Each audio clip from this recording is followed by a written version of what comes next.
Hey guys, it's Wayne Santos, and I am here with Tyler, and this is Merge Soul Suspect, which is actually one of the few new games that people can play this summer. So, if you're looking for a new game, you really don't have much choice. You may as well just go out and buy this right now. or if you have a backlog. Yeah, or if you have the backlog, you can go for that. But I've already played this and reviewed this, so I pretty much know all there is to know about the game at this point. So, Tyler, if you've got any questions at all, like, what do you know about this game, actually? I heard it's a lot like Soul Trick, or like Ghost Trick, Ghost Detective. A little, Okay. like just a lot of the premise, like you're a ghost figuring out your own death. That's about it. Okay, yeah, that is pretty much the basic premise, is that you're a detective, not a private detective, like a detective with the police force in Salem, and there you are, getting pushed out of a window. That's always good to see your By your- protagonist yeah. just bite it Yeah, within the first few exactly. seconds. It's like, this is the opening sequence of the game, is you're getting pushed out of a window by that guy. I have total confidence in this main character. Well, I mean, like, because the game doesn't start underway until you're a ghost, so Yeah. they kind of have to make you a ghost as quickly as possible, right? So, I guess that may be a bit of a spoiler. Oh, okay, and here we've got a little bit of the character development. This guy's whole thing is that he sort of documents his entire life in tattoos. So my God. every time he has a major event in his life, whether it's getting a girlfriend or getting stabbed for the first time in a knife fight or something like that. Was he that goes actually a off- thing? Like, he- I got stabbed, I better get a yeah, tattoo. That's what this guy is doing. That's so stupid. So that's what this whole cutscene is all about. Is this guy is just sort of like, his life is flashing before his eyes, and as his life flashes before his eyes, the major events are being documented via tattoo. Like, here he is meeting his wife, and it's like, there we go. That's like the touching moment, and there he gets another tattoo to replace like an older one. So he becomes a cop. He's gonna get a tattoo. That's it's like all about that, or marriage. It's like it's all over his back. It's all over his arms. That's his thing. You think that this will actually play like a much larger role in his character, but even though they touch on it, they don't really address it, which I found like a little odd. Where it's like, all right, you kind of gave him an interesting quirk, but you didn't really explain it. Whereas if this had been like a Hollywood film, this would have been like a big deal, or even a TV series. This somehow would have been like critical to resolving the plot somehow. But they don't do that here, which kind of confused me. The whole tattoo thing, it kind of sounds a little bit like the Far Cry 3 thing. Like you gain levels, you put it into a skill tree, and then you get like more tattoos. Oh, is that okay? See, yeah, that's because how that I tattoo didn't goes on. play Far Cry 3, so Far I Cry actually 3 did not is know really that. good. All right. And all right, it's like now, this is still the introductory cutscene. I guess, yes, this is the part where we get to the actual moment of his death.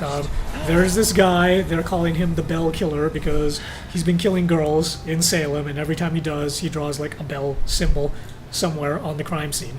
So the way that this is all going is that he is like, he's followed what he thinks is the Bell Killer, and he's right, it was the Bell Killer.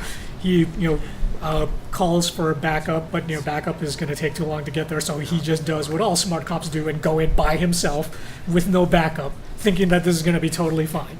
Turns out well for almost every other cop.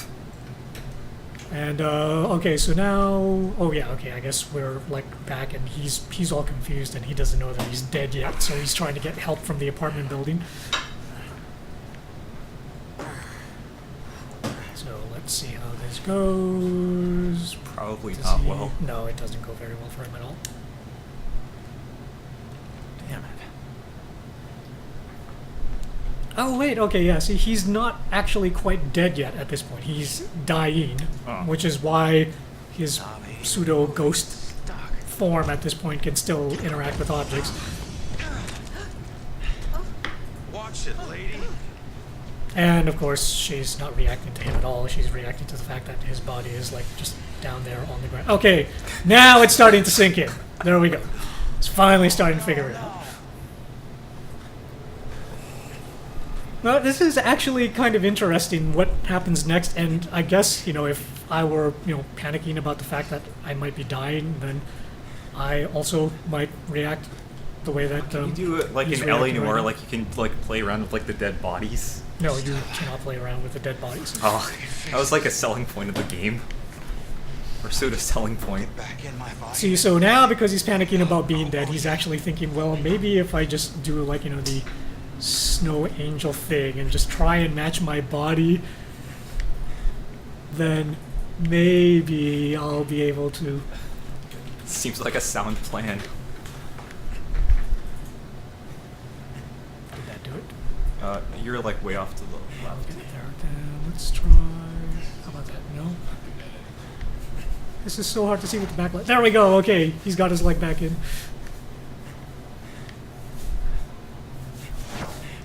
His hands back in. It's like, okay, so far so good. It's like, yep, go and match the face. It's like, hey, this is gonna work. No, wait, it's not going to work. That glass shatter. If he's dead, why does he still have his hat on? Oh, because he died with it. But it's off. Is it? Yeah, on his body, okay, it's off.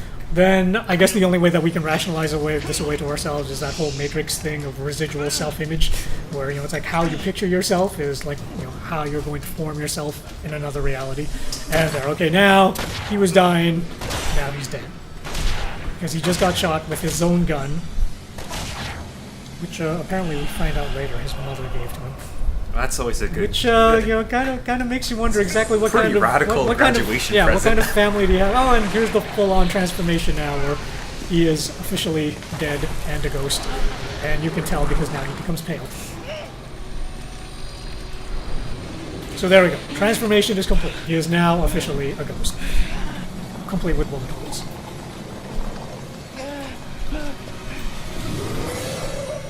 And for whatever reason, he reacts badly when people walk through him. Although it doesn't seem to carry over when he walks through people. That doesn't seem to bug him at all. Get back! Get back here!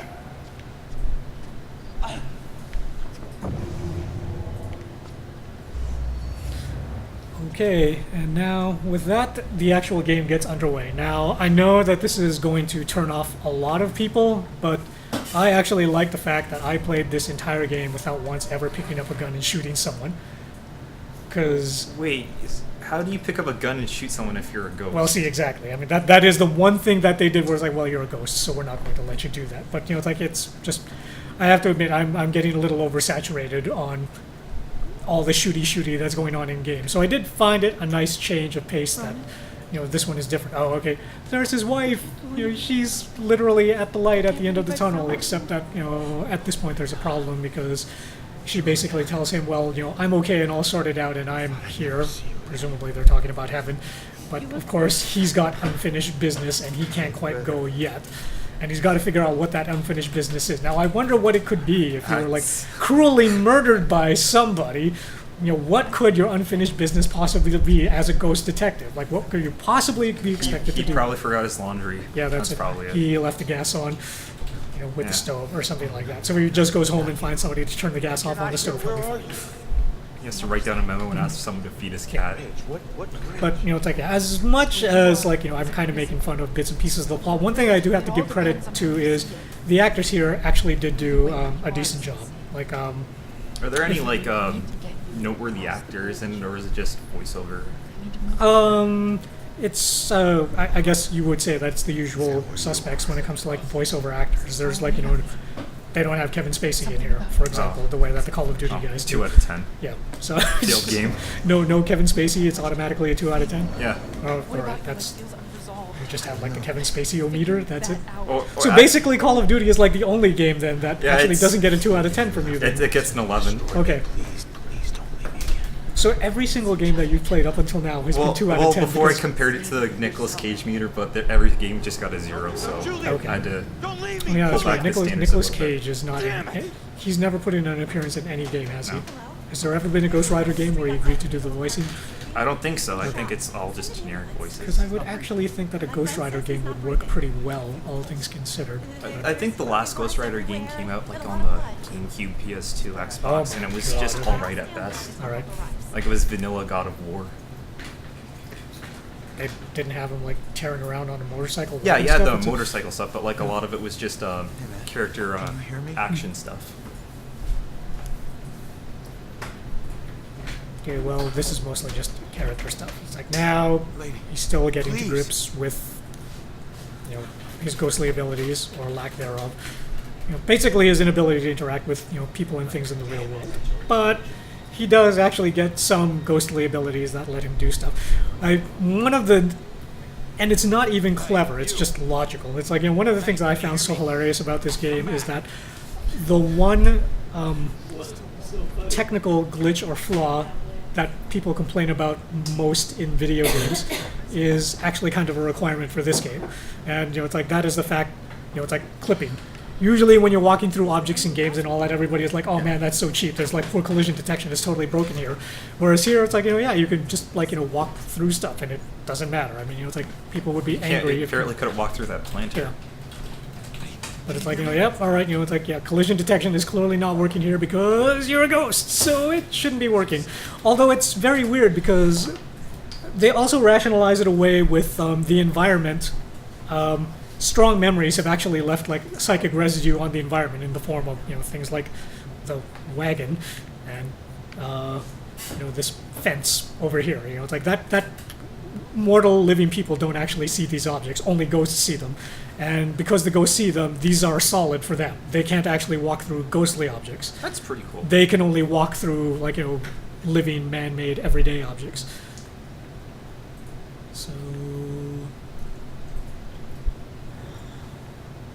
oh yeah, just walking through the fence, that's fine. And of course, follow the ghost girl. Which I would like to say something about that ghost girl right now, but I can't. So go for it. No, I won't. It's the sort of thing that will make people extremely angry. So it's. Whatever, it's the internet. Everything makes everybody angry. No. It's venturing into like massive spoiler territory. So I won't, because that would just. I was one of those people that actually got pretty angry way back in the day when Siskel and Ebert were talking about the Crying Game, and Gene Siskel actually gave away the ending in his movie review, and then Roger Ebert actually yelled at him for that in the review. It's like, you don't do that. You don't give away the twist, but he did it. So it's like. After that, I learned a very valuable lesson. It's like, yeah, I just don't do that. Okay, interrogation. This is like another important thing. You don't actually interrogate people. You interrogate ghosts, which is fair enough. Kind of an interesting premise where, it's like somebody dies and a ghost happened to be sitting around, so you go to the ghost and it's like, well, hey, you walk through walls and stuff like that. It's like, what did you see? Yeah. Unless you like possess a Ouija board or something. Normal people, what you can actually do with them is that you can jump into them, and they call it possession, but you can't actually control what they do. But you can read whatever thoughts they're currently having.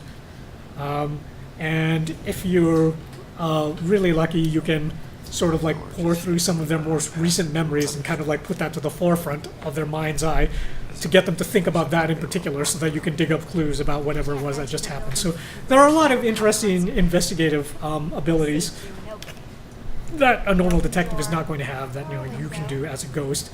My only real problem with this game is that pretty much all the abilities that you're ever going to use in the game, they give you like within the first half hour or hour, and then you don't really get anything new after that. So your toolbox, so to speak, doesn't really expand after that, and it's a little disappointing because obviously being a ghost, you would imagine that there's like a lot of stuff that you can do, and then you begin to get like a taste of it, but then that taste is all you get, and they don't really pick it up and run away with it. Also, with just like games and stuff, if they give you everything right away, it just feels boring, and there's nothing really to look forward to. Yeah, exactly. So, I mean, the mystery is interesting enough that you will want to play through just to find out how everything resolves itself.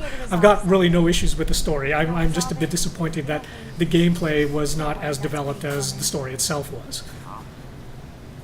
That's great. And we'll just skip through that and try and get that to... Steal my future. Has he learned everything? I think he's learned everything. She's talking about demons. There are actually demons in this game, but they're not demons from hell.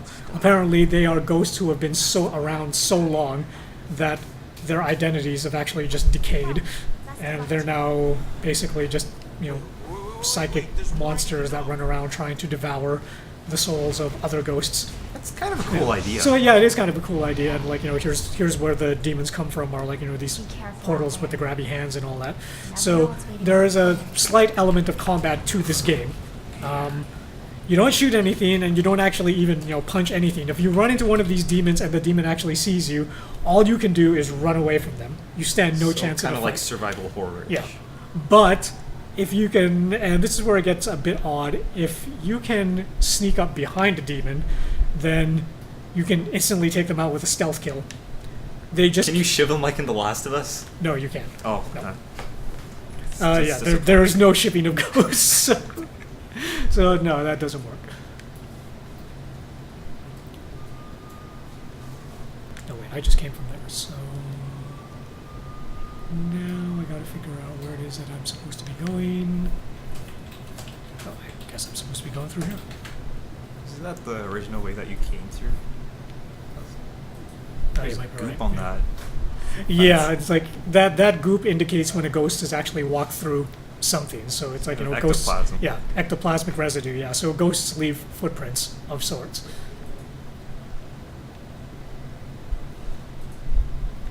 Oh, here's where we're supposed to be. This playground. Is this where I'm supposed to learn that I can remove stuff, which is really hard to see with this backlight? Yeah, we need to get some blinds or something. Yeah. Okay, yeah. So they want you to actually go another way. That demon portal is definitely there to block your progress. Are there? Does this game have like a hint system? Like after like a while, like in The Last of Us or like in Uncharted, it would be like press L3 and look where to go. There is no hint system. Oh, They actually just expect you to figure it out all on your own. I'm not sure whether that was a deliberate design choice where they were trying to encourage people to, like, you know, use their noggin, or hey, you got a trophy. woohoo. But that's not where I'm supposed to go.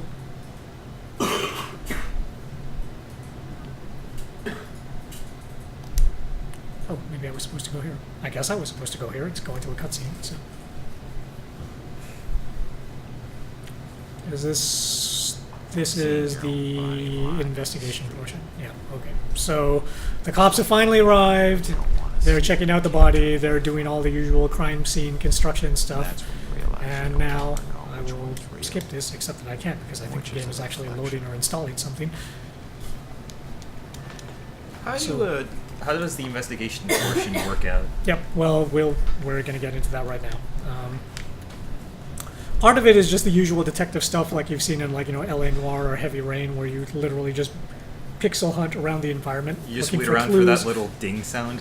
Yeah, or in this case, you actually, that's the other thing about this. I think this was definitely a deliberate design choice, is that they go like old school adventure game, where it really is a pixel hunt. Like, stuff doesn't glow or anything like that, telling you, hey, you can investigate this. So you've actually got to check out every single nook and cranny. It's kind of interesting because you don't necessarily need to find every single clue in order to figure out what's gone on there.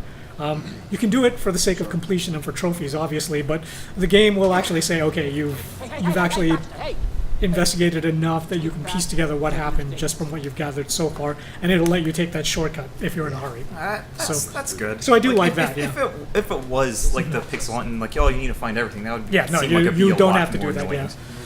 It's yeah, it actually kind of annoyed me because I'm a bit of a completionist, so even when I knew that I could finish the mystery right away, I would still spend, like, you know, a half an hour just wandering around, like, you know, going through every tiny little nook and desk and corner, just trying to see the thing. But wow, I totally cannot skip through this cutscene. That is your brother-in-law, who is obviously terribly upset over the fact that all this happened, who is voiced by the same guy that voiced the older cop brother in Infamous Second Son. I have not played Okay, Second but Son yet. it's the same guy. I really want to though. I don't have a PS4 yet.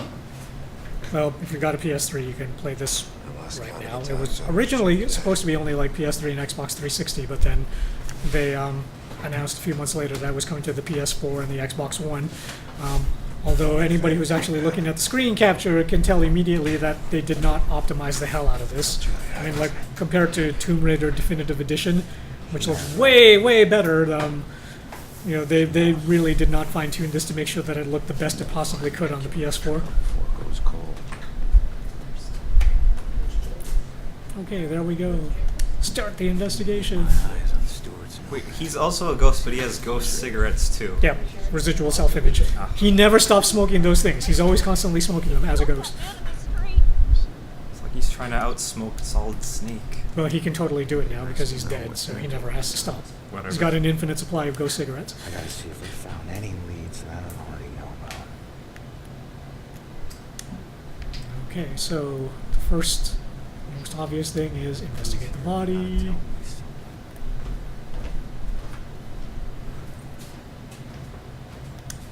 And this is the way you work. You start collecting these clues, which are all helpfully laid out by the police marker.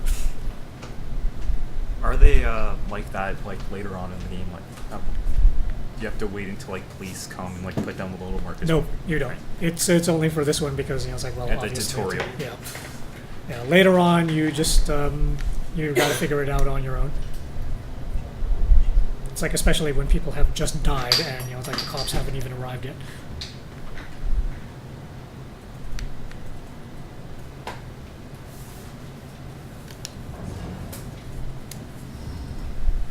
Eavesdrop on this guy.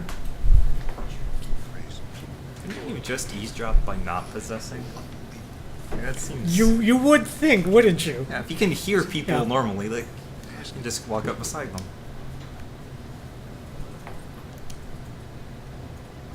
Okay, so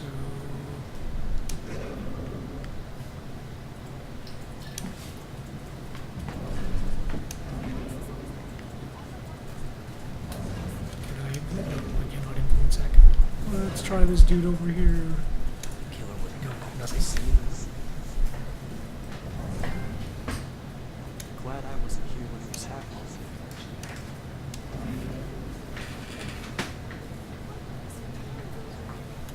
If I can just get her to calm down, let her relate to its words.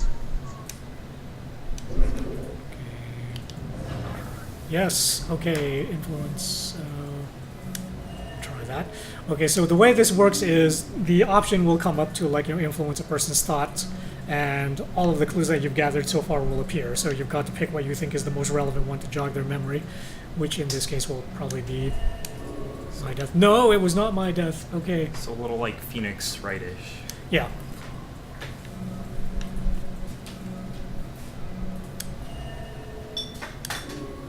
Okay, that was the right one. Yeah, I saw that man in the alley. So there we go. She reveals a little bit more. On the fourth floor, I think. And now you know that you need to go to the 4th floor, which you should have known anyway, since that's the floor they were thrown out of.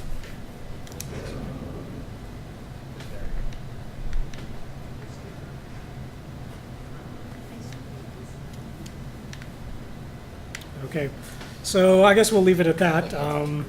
You've seen, it's like a little bit of the cutscenes. You've seen, it's like a little bit of how the investigation works. It is a slow-paced game, but Well, like most detectives. it's an adventure game. I mean, like that's the thing. It's like for people who are invested in stories and finding out what happens next, I would actually say that it's like this is like the equivalent of cozying up with like a summer novel kind of thing. It's like it's not going to rock your world or anything like that, but if you're tired of just running around shooting things and you want something a little bit different, like I said, they don't use the ghost abilities to the fullest possible extent, but but the mystery itself is enjoyable. It's like the characters are likable. You actually do want to find out what happens next when you start playing this game. So on those merits, I would say that it's worth checking out. Now, obviously, if you're only into first-person shooters, stay far, far away from this game. But that was Murder Soul Suspect. So see you guys later. See ya.